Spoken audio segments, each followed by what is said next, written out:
அஸ்ஸலாமு அலைக்கும். School leave விட்டாச்சு, எங்கேயாவது பசங்களை கூட்டிகிட்டு போகணுன்னு சொல்லிட்டு யோசிச்சுட்டே இருந்தோம். அப்போ வந்து அக்காவோட நாத்தனார் பொண்ணுக்கு வந்து கோயம்புத்தூரில் மேரேஜ்னு சொல்லிட்டு அங்கே தான் பிளான் போட்டு கிளம்பி போனோம். போனது என்னமோ 4 days, ஆனால் ஸ்டே பண்ணது என்னமோ 1 week மேலே வந்து ஸ்டே பண்ணிட்டோம். வீட்டிலே லக்கேஜ்லாம் எல்லாமே பேக் பண்ணிவிட்டு 1 week முன்னாடியே வந்து என்னென்ன வேணுங்கிறத ஏன்னா மேரேஜ்னால காஸ்மெட்டிக்லேருந்து சாரீஸ்லேருந்து அதுக்கு மேட்சாக என்னென்ன இயர்ரிங்ஸ் எல்லாமே எடுத்து வைக்கணும்னு சொல்லிட்டு ஒரு வாரமாக வந்து லக்கேஜ் பேக் பண்ணிகிட்டு இருந்தோம். பேக் பண்ணிவிட்டு ஒரு வழியாக கிளம்பியாச்சு.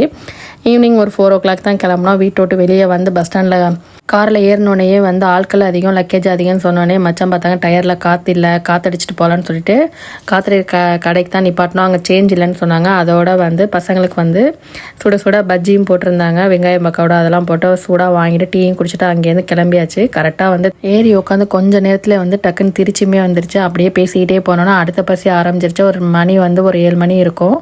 ஒரு டீ ஷாப்பில் நிப்பாட்டிட்டு லெமன் டீ, அதுக்கப்புறம் சுட சுட வந்து சிப்ஸுமே போட்டுட்டு இருந்தாங்க. அதையுமே வாங்கிட்டு மரவள்ளி கிழங்கு, உருளைக்கிழங்கு சிப்ஸ்லாம் எல்லாமே வாங்கிட்டு காலுக்கு கீழே ஒரு 5 பழம் பலாப்பழம் வந்து அடுக்கியிருந்தது. காலுக்கு வலிக்கு கொஞ்சம் முள்ளு செருப்பு மாதிரி நல்லாவும் இருந்தது. அப்படி இப்படின்னு பார்த்தா கரெக்டாக டைம் ஒரு 11 o'clock இருக்கும். கோயம்புத்தூருக்குமே ஒரு வழியாக வந்து ரீச் ஆகிட்டோம். இறங்கும் போது எனக்கு இங்கே கையை வலிக்குது, அங்கே காலை வலிக்குது, லக்கேஜை தூக்க மாட்டேன்னு எல்லாம் ஆர்ப்பாட்டம் பண்ணிகிட்டு இருந்தாங்க. வேறு வழியில் லக்கேஜை தூக்குங்கன்னு சொல்லிட்டு ஒரு வழியாக ஒவ்வொருத்தவங்களா லக்கேஜை தூக்கிட்டு ஒரு வழியாக வீட்டுக்குள்ளேயுமே போயாச்சு. அங்கே இருக்காங்க எல்லாருமே பார்த்துட்டு பேசிவிட்டு அதுக்கப்புறம் வீட்டுக்குள்ளே பார்த்தா லக்கேஜாக இருந்துச்சு. இதை ஒழுங்காக வச்சா தான் நைட்டு வந்து ஃப்ரீயாக வந்தோடனே படுக்கலான்னு சொல்லிட்டு வந்து லக்கேஜை வந்து கிளியர் பண்ணோம். ஃபஸ்ட்டு ஃப்ளோரில் வந்து அக்காவோட மாமியார் வீடு, 2வது ஃப்ளோர் வந்து அக்காவோட நாத்தனா கல்யாண பொண்ணு வீடு, 2வது மாடி. லக்கேஜ் எல்லாமே வச்சுட்டு மாடியில் நைட்டு டின்னர் வந்து புரோட்டா, இடியப்பம், அதுக்கப்புறம் ஊத்தாப்பம் ஏதோ சொன்னாங்க. அதெல்லாம் சாப்பிட்டுட்டு நெக்ஸ்ட் டே வந்து அக்காவோட உண்டு நாத்தனார் வீட்டில் வலிமா வருதுன்னு சொல்லிட்டு அதுவுமே இன்வைட் பண்ணியிருந்தாங்க லஞ்சுக்கு. மண்டபத்தில் தான் சாப்பாடுன்னு சொல்லிட்டு அதை விறுவிறுன்னு அதை மதியானத்துக்கு மேலே கிளம்பி அங்கே தான் ஆட்டோவில் போனோம். ஒரு வழியாக அப்படி இப்படின்னு டிராஃபிக்கில் போயிட்டு மண்டபத்துக்குமே ரீச் ஆகிட்டோம். நல்ல மண்டபம் பார்த்தா பெரிய மண்டபமாக இருந்தது. பெரிய மண்டபம், அதுக்கு தோறாக வந்து என்ட்ரன்ஸ்லேயே கொஞ்சம் தூரத்துலேயே வந்து வாசலில் வந்து கடையுமே போட்டிருந்தாங்க. பசங்க வரும்போதே அதை நோட் பண்ணிவிட்டு இது அதுன்னு கேட்டுட்டு இருந்தாங்க. நாங்கள் போனதே வந்து ஒரு 2 மணி இருக்கும். பந்தியுமே நடந்துகிட்டு இருந்துச்சு. அதனால் வந்த கைவிட வந்து சாப்பிட்றலான்னு சொல்லிட்டு பந்தியில் தான் உட்காந்துட்டோம். உட்காந்துட்டு அன்றைக்கி வந்து கோயம்புத்தூர் போன நாள்லேருந்தே கீ ரைஸு பிரியாணி இப்படியே தான் ரொட்டீன் 4 நாளாக வந்து திரும்ப அதே தான் சாப்பிட்ற மாதிரியே இருந்தது.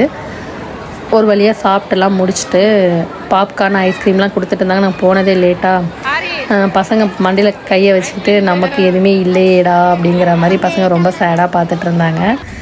ஒரு வழியாக சாப்பிட்டு விட்டுட்டு ஒரு 4 o'clock இருக்கும். நைட்டு வந்து கல்யாண பொண்ணுக்கு வந்து மெஹந்தி இது மயிலாஞ்சி ஏதோ சொல்லியிருந்தாங்க. மண்டபத்துக்கு போகணுன்னு சொல்லிட்டு விறுவிறு 4 மணிக்கெலாம் வீட்டுக்கு வந்துட்டு அதுக்கப்புறம் நம்ம ரொம்ப நாள் ஆகுதுன்னு சொல்லிட்டு பொறுமையாக உட்காந்து நான் கோன் போட்டுட்டு இருந்தேன். கோன்லாம் போட்டு முதலாம் ஒரு காலத்தில் ரொம்ப இன்ட்ரெஸ்ட்டாக வந்து மருதாணி போடுவோம். இப்போலாம் வந்து அது ஏன்டா போடணுங்கிற மாதிரி இலை மருதாணியை அரைச்சி விட்டுருது. சரி அன்றைக்கி ரொம்ப ஆசையான்னு சொல்லிட்டு உட்காந்து கோன் தான் வந்து விட்டுட்டு இருந்தேன். 4 மணிக்கு ஸ்டார்ட் பண்ணால் அப்படி இப்படின்னு வந்து 6 மணி ஆயிடுச்சு 2 சைடுமே விடுறதுக்கு. அது ரொம்ப நாள் கேப் விட்டதுனால ரொம்ப ஸ்லோவாக ஆனது. எப்படியோ அப்படி இப்படின்னு சொல்லிட்டு 2 பக்கத்துமே நான் வந்து ஒரு வழியாக வந்து மெஹந்தியுமே போட்டு முடிச்சிட்டேன். ஃபஸ்ட்டு டே 1 day பிஃபோர் அக்காவுக்கு மட்டும் ஒரு கையில் போட்டுட்டு இருந்தேன். இது வந்து பேக் சைடுமே லைட்டாக காஞ்ச கையோட சரி பேக் சைடும் போட்டுடலான்னு சொல்லிட்டு ஒரு வழியாகிடுச்சு. 2 பக்கத்துமே மெஹந்தி போட்டு முடிக்கிறதுக்கு ஒரு 6 மணி ஆயிடுச்சு. அதுக்கப்புறம் லைட்டாக வந்து காஞ்சதுக்கப்புறம் நாங்கள் வந்து சேரீ எல்லாமே பிள்ளைங்களெல்லாம் கிளப்பி விட்டு நாங்களுமே ரெடி ஆனோம். ரெடி ஆகிட்டு கரெக்டாக வந்து மண்டபத்துக்கு ரீச் ஆகும்போது மணி வந்து ஒரு 8 மணி இருக்கும்.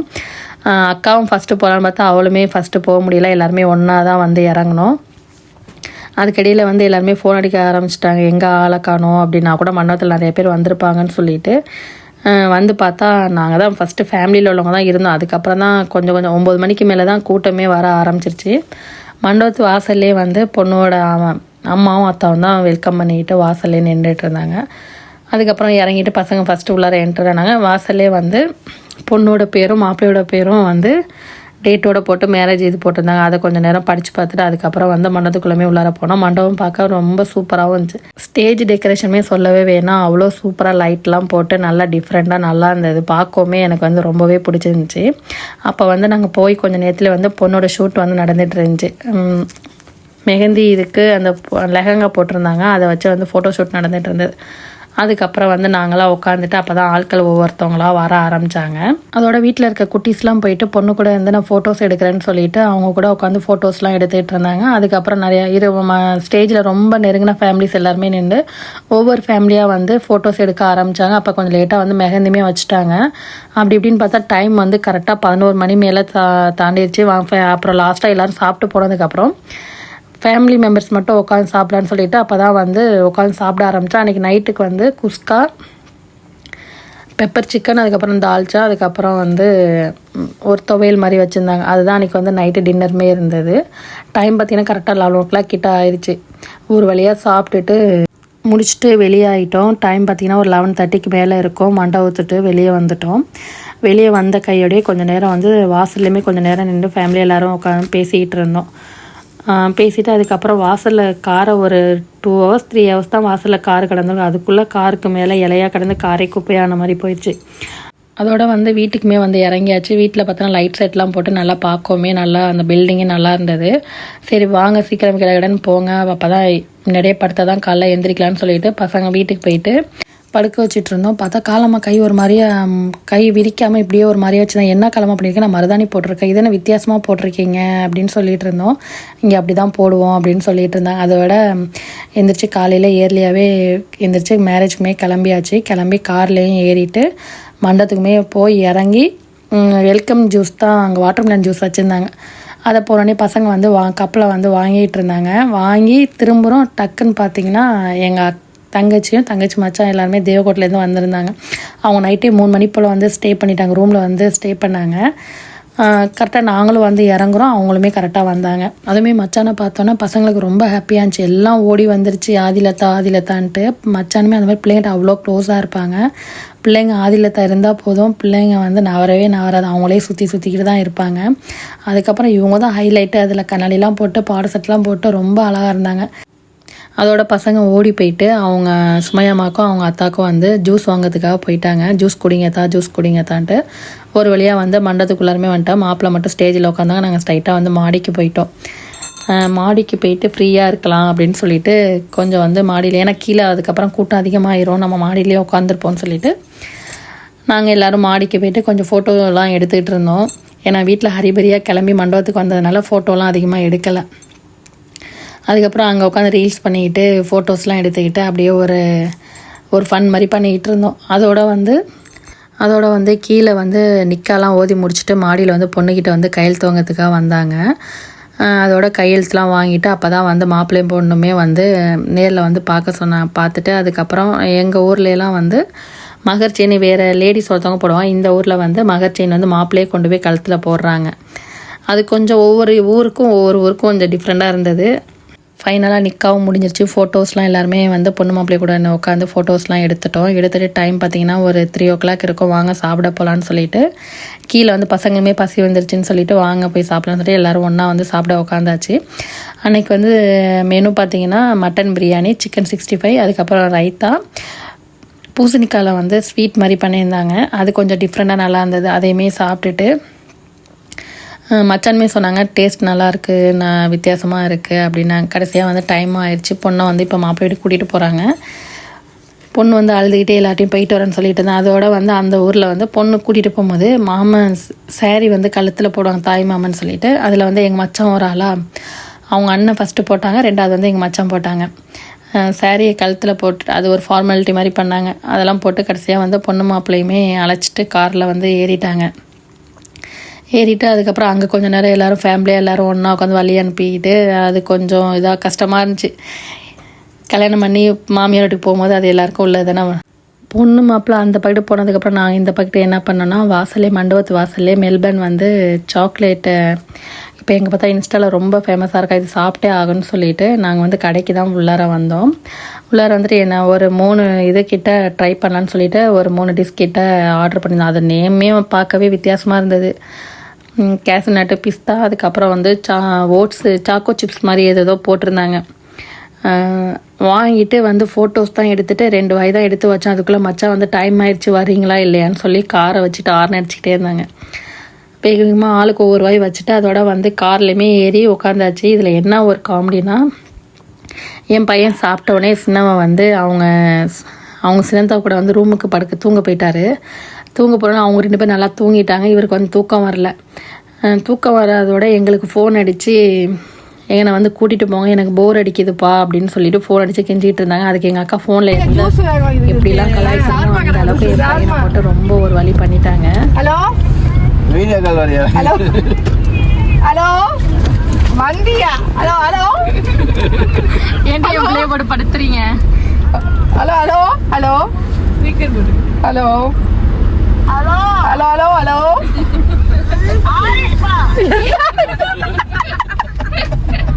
ஹலோ ஹலோ ஹலோ இப்போமா ஐஸ்கிரீம் கொடுங்க.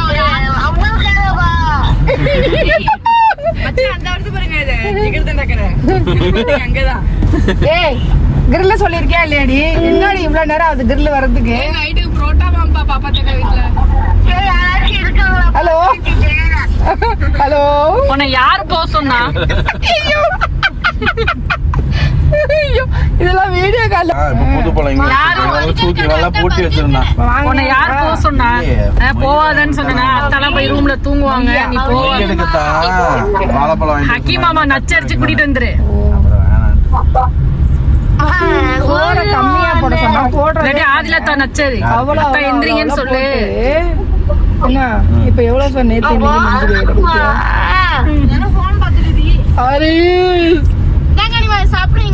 உடனே அந்த இதை உனக்கு அம்மா எடுத்து வைக்கிறேன் ஃப்ரிட்ஜ்ல வைக்க. வாய்ப்பில்ல வாய்ப்பில்ல வாய்ப்பில்ல ரஜா வாய்ப்பில்ல. எங்களுக்கே பத்தாது. ஆமா போமா வீடே வந்துருச்சுடா. பிஸ்தா நட்டல்லா இப்ப எல்லாம் சாப்பிட்டு வாய்ப்பில்ல. நீ தானே போன இப்படின்னு அவனை வந்து கல்லாம் பேசிக்கிட்டே வீட்டுக்குமே வந்து ரீச் ஆகிட்டோம். இவங்க தான் ஃபஸ்ட்டு, இந்த அம்மா தான் ஃபஸ்ட்டு உள்ளார போனாங்க. உள்ளார போனால் டோர் சாவி இல்லைன்னு சொல்லிட்டு டோர் சாவி வாங்குற வரைக்கும் வெளியே வெயிட் பண்ணோம். வந்தோடனே வீட்டுக்கு போயிட்டு ஃப்ரெஷ்ஷப் ஆகிட்டு பார்த்தா இவர் வந்து ரொம்ப நாள் சேர்ந்து பசங்க வந்து சைடில் வந்து விளாண்டுட்டு இருந்தாங்க, பள்ளிவாசல் ஸ்ட்ரீட்டில், பள்ளிவாசல் பேக் சைடில். அப்போ வந்து ஹக்கீமும் போயிட்டு கிரிக்கெட் விளாண்டுட்டு இருந்தாங்க. சரி ஏதோ ஒன்று பண்ணுங்க, உங்களுக்கு எப்படியோ டைம் போனால் ஓகேன்னு சொல்லிட்டு உட்காந்து விளாண்டுட்டு அதோட 7 மணிக்கு மேலே பொண்ணை போய் பார்க்கணுன்னு சொல்லிட்டு அவங்க மம்மானின்னு சொல்லிட்டு நாங்கள் எல்லாருமே வந்து மாப்பிள்ளை வீட்டுக்கு தான் போயிருந்தோம். அங்கே வந்து ஜூஸும் ஸ்நாக்ஸ் எல்லாமே வச்சு கொடுத்துட்டு இருந்தாங்க. வச்சு கொடுத்துட்டு சஹானாவை போட்டு கலாய்ன்னு கலாய்ச்சிட்டு இருந்தாங்க. மச்சான் வந்துட்டு நீ எப்படா வீட்டு விட்டு போவேன், அப்போ தான் நாங்கள் ஹாயாக இருப்போம் ஃப்ரீயாக இருப்போம்னு சொல்லிட்டு அவளை ஒவ்வொரு ஓட்டுன்னு ஓட்டிகிட்டு இருந்தாங்க. அவளை போட்டு வம்பளத்துக்கிட்டே இருந்தாங்க. அதுக்கப்புறம் அங்கேருந்து மறுபடியும் வந்து கிளம்பியாச்சு. காரில் போகலான்னு சொல்லிட்டு போயிட்டு எல்லோரும் இறக்கிட்டு ஒரு நைட்டு ஒரு 12 மணி இருக்கும், லாங் ட்ரைவ் போகலான்னு சொல்லிட்டு பிள்ளைங்களை ஆசைப்பட்டதுனால இப்போ கோயம்புத்தூர்லேயும் பிரிட்ஜ் ஓப்பன் பண்ணியிருக்காங்க. ஒரு 10 கிலோமீட்டர்ஸ் வரைக்கும் பிரிட்ஜ் இருக்குன்னு சொல்லிட்டு அதில் தான் வந்து மச்சான் கூட்டிகிட்டு போனாங்க. கூட்டிகிட்டு போயிட்டு காலேஜ் வாசலில் வண்டியை நிப்பாட்டிட்டு அன்றைக்கி குரூப்பில் ஒரு ஆளுக்கு பர்த்டேன்னு சொல்லிட்டு கேக்கெல்லாம் வெட்டிட்டு அதுக்கப்புறம் ஸ்வீட் பீடா வந்து எங்கள் எல்லாருக்குமே ரொம்ப வந்து ஒன் ஆஃப் த ஃபேவரட்னு சொல்லலாம். அதுதான் மச்சான் வாங்கிட்டு வந்தாங்க. அது எல்லாருக்குமே ஆளுக்கு ஒன்று கையில் கொடுத்துட்டு எல்லாருமே வந்து ரொம்ப நாளுக்கு அப்புறம் கோயம்புத்தூர் போனாலும் ஃபஸ்ட் டைம் வந்து பீடா வாங்கி சாப்பிடாம இருக்க மாட்டோம். எல்லாமே சாப்பிட்டு முடிச்சுட்டு அங்கேருந்து கிளம்பியாச்சு. ஒரு 1:30 இருக்கும். கிளம்பிட்டு மச்சான் வந்து காந்திபுரம் பஸ் ஸ்டாண்டுக்கு ஆப்போசிட்டில் வந்து ரூம் போட்டிருந்தாங்க. அந்த ரூமை வெக்கேட் பண்ணிடலான்னு சொல்லிட்டு அதுக்கு தான் வந்து போயிட்டு அவங்க வெக்கேட் பண்ண போயிட்டாங்க. நாங்கள் எல்லாருமே காரில் இருந்தோம். கண்டிப்பாக இந்த வீடியோ பிடிச்சிருக்கும்னு நினைக்கிறேன். கண்டிப்பாக மறக்காமல் லைக் பண்ணுங்கள், ஷேர் பண்ணுங்கள், சப்ஸ்கிரைப் பண்ணுங்கள். இதோட வீடியோ நெக்ஸ்ட் வீக் கண்டிப்பாக வந்து பார்ட் 2 வரும். மறக்காமல் ஸ்கிப் பண்ணாமல் ஃபுல்லாக வந்து பாருங்கள்.